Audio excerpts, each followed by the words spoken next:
대통령께서 이 남북 문제에 대해서 본인의 지지자들의 생각을 맞추는 부분하고 그다음에 또 그렇지 않은 부분하고 사이에서 이게 참 외교안보 문제는 어쩔 줄을 모르십니다. 지금 결국 이 문제는 왔다 갔다 하면서 국제적으로도 인심 잃고 결국 인심 잃는 정도가 아니죠. 한미동맹에 이제 틈이 생기고 그다음에 북한 문제나 북핵 문제도 지금 얼마 정말 시간이 짧게 남은 건데 이 부분에 대해서 효과적으로 지금 대응하지 못하고 있는 것 아닌가 이런 생각을 합니다.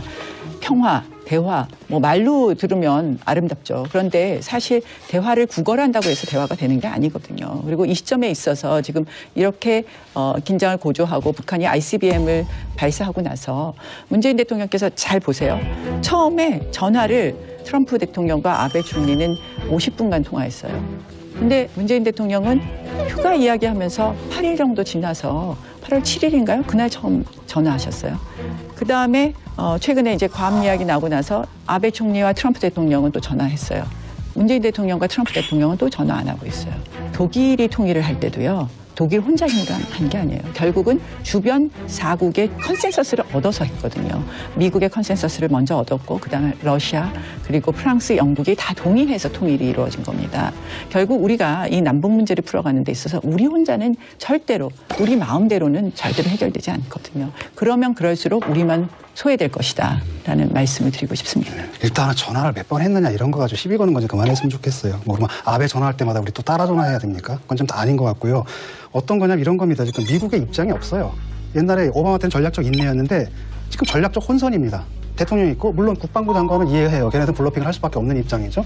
틸러슨 입장이고 대통령 중간에 서가지고 얘기를 해야 되는데 이분이 무슨 옛날 그 사업가 기질이 있잖아요. 그래서 무슨 협상하듯이 블러핑을 대통령이 펑펑해야 되는 거예요. 이러다 보니까 북한에서 자극을 받아가 또 과한 폭격. 이게 에스컬레이트가 됐단 말이죠. 이랬는데 실제로 그러니까 미국의 그 대북 정책을 주도하는 건 사실 국무부라고 볼 수가 있는데 실질적인 이런 것들을 보게 되면 틸러슨 장관을 하는 얘기를 들어보게 되면 결국은 압박과 대화를 병행한다라는 겁니다. 한마디로 압박을 하는 건 미국의 기본 입장이잖아요. 그래서 대화에 대한 4가지 조건을 얘기를 했어요. 북한에 대해서 뭐라고 했냐면 레짐 체인지 안 한다. 정권 교체 안 하겠다. 그다음에 레짐 컬랩스. 너희들 무너지는 거 원하지 않는다. 세 번째, 통일을 앞당기려고 하지 않겠다. 그다음에 북한 뭡니까? 주한미군의 전진 배치 우리가 하지 않겠다. 이 4가지 약속을 해주는 거죠. 라고 하면서 대화를 위한 조건을 우리가 내세운 거죠. 라고 하면서 또 한편으로 압박을 하면서 다른 한편으로는 뭡니까? 그 대화 제의를 조금 하고 있는 상황이고 그러는 가운데 지금 괌 사태로 인한 것들이 좀 다운되는 상황이죠. 트럼프가 지금 비판을 받잖아요. 오히려. 그러니까 미국 언론들 보게 되면 한 방 먹었다. 오히려 그렇게 비판을 받고 있거든요. 그 심한 말을 하다가 한국 대통령한테 점잖게 한 방 막은 겁니다. 문재인 대통령의 정책을 우려하거나 비판할 때 그럼 유엔의 결정한 입장과 다른 길을 가고 있느냐? 아니면 미국의 지금 한미동맹의 한 축인 미국이 결정한 입장과 다른 길을 가고 있냐라고 하는 것을 보고 비판을 해야 되는데 오히려 저는 이런 점에 있어서 좀 긍정적으로 좀 봐줄 필요가 있다고 보는 거예요. 외교는 이미 우리가 중국과 미국 사이에서 박근혜 정권 시절에 2015년에 왔다 갔다 하면서 그때 이미 외교가 실종이 됐습니다.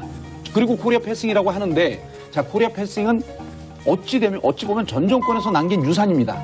이걸 살려야 되잖아요. 그래서 저는 결론적으로 말씀드리면 유엔의 궤도와 미국의 궤도를 0.1mm도 벗어나지 않고 있다. 지금 북한의 핵과 미사일의 발전 단계는 예전 정부하고 다르거든요. 그렇기 때문에 미국의 여러 가지 선택지가 더 좁아질 수도 있고 미국도 이 북핵 문제를 어떻게든지 지금 해결하려고 하는 단계입니다. 그런 의미에서 저는 한미 공조가 중요하다고 생각을 하고요. 지금 미국은 사실은 자기네 그 전략적 판단에 따라서 하는 거라고 생각을 해요. 근데 왜 문재인 대통령께서 전화를 못 하셨냐. 결국은 그 수준을 지금 정하지 못하고 있다고 생각을 하고요. 아까 한치의 틀림 없다고 얘기하시는데 틀림이 있죠. 그쪽에서는 군사적 옵션 이야기하는데 우리는 지금 군사적 옵션은 안 된다라고 이야기를 하고 계시는 거잖아요. 당연히 우리나라에서 근데 그게 유엔에서도 군사적 옵션을 얘기합니까? 미국 입장을 얘기했잖아요. 그러니까. 미국하고 유엔하고 한치도 차이가 없지 않냐고 이야기를 하셨는데 차이가 있다는 얘기를 하는 거예요. 압박과 대화에 관해서지 거기 군사적 옵션에 대한 얘기는 없는 거예요. 정확한 표현이 all options on the table. 그리고 그렇죠. 질문하는 거기는 군사적 옵션이 있다는 거예요. 그러면 우리는 군사적 옵션은 쓸 수 없다 그러잖아요. 그러니까 저도 우리나라에서 전쟁이 있어서는 안 된다고 생각을 합니다. 그러나 대통령께서 밖으로 하는 메시지에 있어서 거기에 차이가 있는 거죠. 저희가 이제 패싱 이야기가 나오는 것은 왜 그러느냐. 결국은 틈이 있게 되면 미국이 우리한테 정보 다 주겠습니까? 미국이 정보 안 줘요. 자, 미국은 지금 이제 핵 문제가 우리 한반도의 문제가 아니라 자기네 나라의 문제라고 생각을 해요. 자기네 지금 서부를 때릴 수 있고 지난번 ICBM 발사는 시카고까지 날아갈 수 있다고 생각을 하잖아요. 그럼 미국으로서는 이거는 미국 정권으로서는 또 자기네 국민을 안심시켜야 되는 게 있어요. 그러면 거기서 어떻게 발맞춰서 공조할 수 있느냐. 거기는 저는 정말 긴밀한 대화가 있어야 된다고 생각을 하고요. 문재인 대통령 말씀하신 거랑 또 문정인 특보랑 또 이야기가 다르잖아요. 그럼 문정인 특보 이야기하면 그건 개인 이야기라고 얘기하는데 계속 지금 거기서도 핀트가 안 맞고 있잖아요. 그래서 저는 사실은 지금 전혀 차이가 없다고 하지만 저는 미묘한 차이가 자꾸 생긴다라는 게 느껴지고 이 문재인 대통령에 대해서 제가 걱정하는 부분 중에서 또 하나는 이 노무현 대통령과 문재인 대통령이 굉장히 좀 다른 부분이 있는 것 같아요.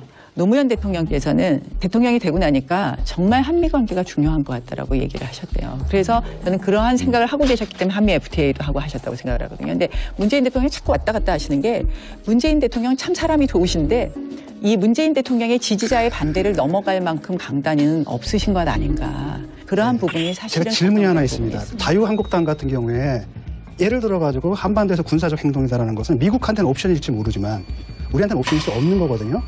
당연히 동맹에서도 이견이 있을 수 있죠. 대통령은 자꾸 국민을 그거는- 안심시키기 위해서 그런 얘기를 할 수가 없죠. 자, 아니 제가 그건 왜 하나만 그러느냐. 여쭤볼게요. 결국 북한이 핵을 폐기하고 북한이 핵을 포기하는 길로 나가는 데 있어서 우리 힘만으로는 안 되는 거거든요. 대화만으로 될까요? 그런 부분을 위해서는 우리가 군사적 옵션도 쓸 수 있다는 것을 우리가 스스로 지금은 아니라고 얘기하는 것이 과연 맞겠느냐. 질문. 그러면요. 이거 이제 방송 나갈 건데 분명하게 얘기하세요. 지금 대화만 갖고 되지 않는다. 자유한국당이 지금 집권을 했다 치고 북의 핵 문제를 해결하는데 특히 남북 문제를 해결하는데 어떤 방식으로 취할 겁니까? 군사적 옵션까지도 포함하는 겁니까?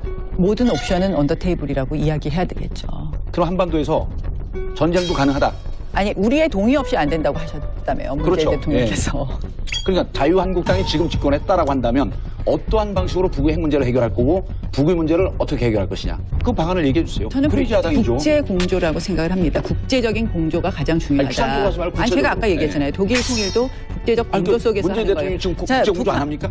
고립돼 있나요? 대표적인 게 육자회담이잖아요. 지금 국제공조라는 게 아주 까놓고 얘기하면 아니, 그리고 가장 국제회담이 아니죠. 아니, 국제공조는 누굴 말하는 대북 얘기하는 제재에 거잖아요. 있어서 대북 제재에 있어서 국제공조라는 것은 같이 해야 되는데 문재인 대통령 공약이라든지 처음에 이야기하실 때 개성공단 재개도 이야기하셨고 금강산도 이야기하시고 하셨습니다. 네. 그건 국제공조의 틀에서 어긋나는 것이죠. 아니죠. 지금 이 위급 그때는 ICBM 발사 이전입니다. 지금 ICBM 발사했어요. 7월 4일, 7월 28일 했어요. 그리고 미국이 이것이 본토로 공격하는 위중한 상황으로 보고 이제 군사적 행동도 감행할 수 있다라고 했을 때 문재인 대통령이 분명히 뭐라고 얘기했냐면 자 한미 공조 중요하다. 그다음 한미 동맹 중요하다. 그리고 이 틀 안에서 해결하고 유엔의 틀 안에서 해결하되 중요한 거는 한반도에서 전쟁은 안 된다. 특히 우리 한반도의 전쟁은 우리의 동의 없이는 안 된다. 이럴 때 야당은 책임 있는 집권 정당으로서 미래 보여줘야 된다면서 그럼 야당은 국제 공조라고 하는 추상적인 거 말고 문재인 대통령 그러니까 하고 제가 있어요. 아까 얘기했잖아요. 전쟁 옵션에 대해서 전쟁도 할 수 있다. 그러니까 전쟁을 불사한다기보다는 평화를 위해서는 전쟁을 준비해야 된다는 것을 갖다가 얘기해야 될거라는 거죠. 지금은 그러니까 지도자라면 지금 그런 모습을 보이는 그러니까 것이 문재인 대통령이 우리가 압박하는 수단을 가질 수 있고 우리도 군사적 그 업그레이드가 필요하다라고 얘기를 하지만 그러나 끝까지 문재인 대통령 전쟁 얘기를 안 해요. 자유한국당 전쟁하자는 거 전쟁도 할 수 있다. 그러니까 미국이 한국에 하자는 게 아니죠. 그러니까 전쟁도 할수 전쟁을 있다. 하자는 건 한자는 게 아니라 아니, 그거만 분명히 그것을 두려워하지 말아야 된다는 거죠. 그러니까 전쟁을 불사하자는 얘기잖아요. 결국. 아까도 이야기했지만 이제 핵 문제는 북한의 핵 문제는 예전처럼 미국이 전략적 인내하면서 그냥 놔둘 수 없는 문제가 된 거예요. 북한을 대화로 이끌어서 결국 대화로 나올 수밖에 없다고 하더라도 그 대화로 나왔을 때 우리가 그 당사자로 들어갈 수 있느냐 아니냐 저는 그 부분을 우려하는 제가 제일 걱정하는 부분이 미국한테는 핵의 위협이 걷어졌지만 우리한테는 핵의 위협이 존재되는 상태로서 적당히 타협되는 것이 가장 우리한테 안 좋습니다. 결국은 그때 북한은 우리한테 돈을 요구할 겁니다. 그래서 가장 안 좋은 게 그러한 시나리오예요. 미국은 만족하고 우리는 만족할 수 없는 상태에서 핵이 동결되고 했을 때 결국 우리는 북한에 끌려갈 수밖에 없다. 결국 우리 체제를 지킬 수 있느냐. 가장 중요한 것은 뭐 우리가 다른 무엇을 떠나서 자유민주주의 체제를 지킬 수 있느냐 없느냐잖아요. 모순이 있는 게 뭐냐면 우리 지금 남한 정부 입장은 핵 동결을 먼저 얘기했습니다. 동결 다음 폐기를 얘기했고요. 미국 뭐라 그랬습니까? 핵 폐기예요. 이 문제 때문에 그 균열이 왔습니까? 안 오잖아요. 그리고 이 부분에 있어서는 전술적 다양성을 갖고 어느 쪽으로 가느냐라고 하는 것이 더 나은 방법인가 대해선 한미 군사동맹을 굳건히 하면서 여기서 길을 찾아가는 겁니다.